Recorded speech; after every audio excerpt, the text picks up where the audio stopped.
Hi, everyone. Welcome to Torah on Demand. I'm Rabbi Yael Ridberg.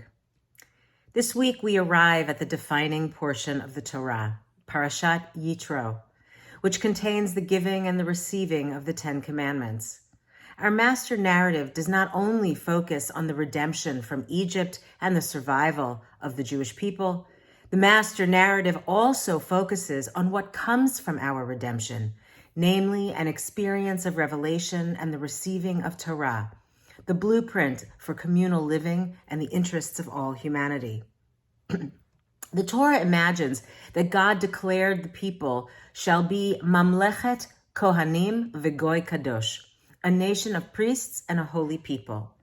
That phrase, Goy Kadosh, appears nowhere else in the Torah and fuses the secular notion of peoplehood and the sacral notion of holiness, that which Rabbi Mordechai Kaplan called the sacral vocation of the Jewish people to act in the service of the divine. The collective responsibility of the Jewish people involves ethical monotheism, shunning idolatry, respecting the presence of God, honoring the need to rest from our labors, respecting our parents, protecting human life, establishing faithful relationships, respecting the property of others, living and acting with integrity, and avoiding jealousy.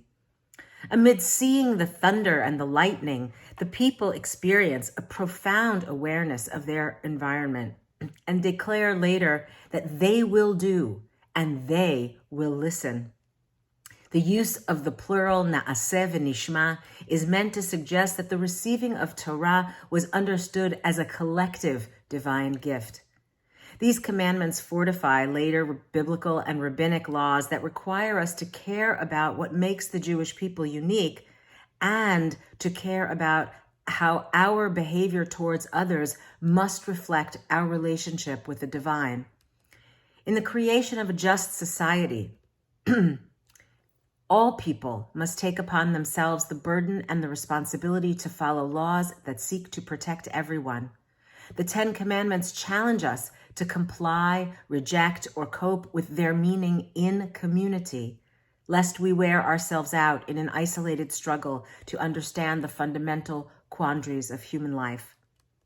As the hours ticked by on Saturday and the rabbi and 3 congregants of Congregation Beth Israel in Colleyville, Texas, continued to be held hostage at gunpoint, I felt an extraordinary bond with Jewish communities across the globe.